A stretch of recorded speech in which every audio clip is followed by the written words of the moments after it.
So last week on part one of how I got started with training, I finished off by telling you guys how I failed to do 20 push-ups, how I failed to do the 2 and 0, 20 push-ups. That was all I needed to do. Even after being given the option of doing them assisted on an elevated surface, I still failed to complete them. And so now I can't do 20 push-ups. I can't get the free creatine from my brother and his friend. And not only can I not do push-ups, but I can't do bicep curls with 2.5 kilo dumbbells, right? Remember, I'm 11, almost turning 12 at this point. And so at this point, I'm heartbroken, man, because I'm watching these videos, all right? I'm seeing CT. CT is curling. I mean, he is curling, he is talking to his biceps, he's telling them to grow, and his biceps are listening, all right? But I can't talk to my chest. I can't talk to my arms. Hey, get us up, get us up. I can't talk to my body to perform the way CT is telling his body to perform, and it's listening. And so I had to go back to the drawing board. But even at this point, it was heartbreaking. After watching these videos, I had so much motivation. Like I felt I could do anything. And then when I tried to do anything, I couldn't do anything at all. All right. And it was bad. It was bad. But I didn't give up. Well, at least not entirely. So I gave up a week at a time, but I would always come back and I'll still try and I'll still try and I'll still try. But it wasn't quite getting there. But when I hit 12, this is when the push-ups started coming together. Now I could do one set of 25. And this is where things got fun, all right? But after the one set of 25, I had to now break them up into 5s and 3s. Because back then, even like rest times, I don't know about rest times. So I would whip out the 25 push-ups and then rest for 15 seconds just to catch my breath and try go again. Of which, if you know anything, that's not enough time to rest. But then, hey, back then I was listening to CT. CT is saying there's no such thing as overtraining. I'm like, yes, CT, yes, there's no such thing as overtraining. And then I'm getting into the work and I'm just trying to destroy and do anything and everything possible that I can do to get it done. All right. And so a few months go by. I'm now able to do these push-ups. I'm getting really, really consistent with my push-ups. All right. And then I was able to purchase some amino acids. USN used to sell this little bottle. So it was like a bottle of amino acids, and the tablets were like big. Shucks, I don't have a flash here, but the tablets were like some solid tablets. They were big. And for serving size, you had to drink 4. That was the serving size, 4 of these tablets. Now, these tablets were so big, I couldn't swallow one whole tablet on its own. I literally had to break it.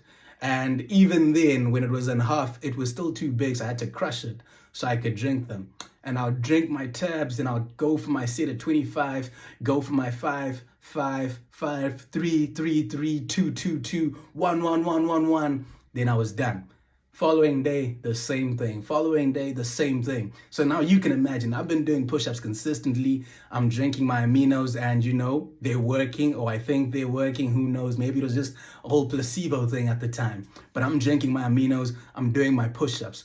And my goodness me, once you get that pump and you look at yourself in the mirror, I mean, I'm 12 years old at this time. I look at myself in the mirror after these push-ups and it's not CT, but I look good. And I'm just telling myself like, yeah. If I can look like my pump before I start the push-ups, then, oh my goodness me, I've done it. I've made it. This is what I'm telling myself. And at this point, I'm thinking, my goodness me, I am the greatest gift God has given to the earth. I'm like, wow, my fitness, mind you, I'm not training fitness. I'm just doing push-ups, but I'm like, my fitness is on another level. All right. And now I'm able to curl the dumbbells, but not a lot of reps, just barely. But I'm able to do something that I wasn't able to do before. And so, hey, a brother's confidence was up there, all right? It was up there. And guys, this is why we needed a part 2, because what I'm about to tell you now, I haven't spoken about in a long time. I haven't relived this in a long time, all right? Mama Great. Now, she's called Mama Great for a reason, all right? Because this next bit over here, this next bit in my fitness journey is where things took a turn. Because like I said, I got the pump, I'm doing the push-ups. I'm thinking, I'm fit, I got this. And then we had a family race.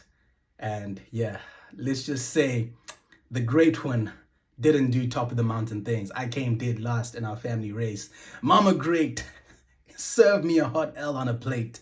Lance won that race, and it was bad. It was bad. I didn't, I knew I wasn't going to beat Lance, but, I didn't think I was going to lose to my mom, man.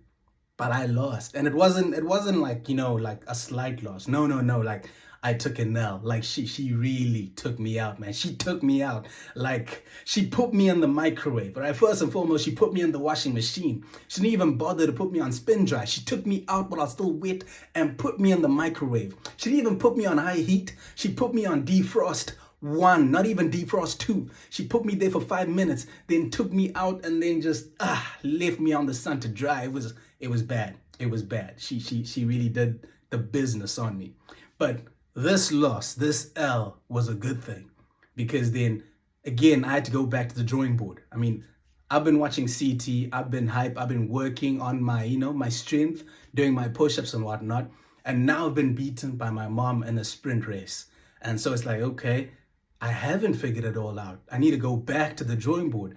I need to figure out a way to get better at this. I mean, cool, dude, you're doing the push-ups, but you're slacking somewhere. Let's fix that. So we had a hill that was nearby the house we're staying at the time. It was about 400 meters from our gate. So you like go out a nice flat jog, 400 meters, then you could run up the hill. So for me at this point, it's like, okay, cool. Listen, this is what we're going to do.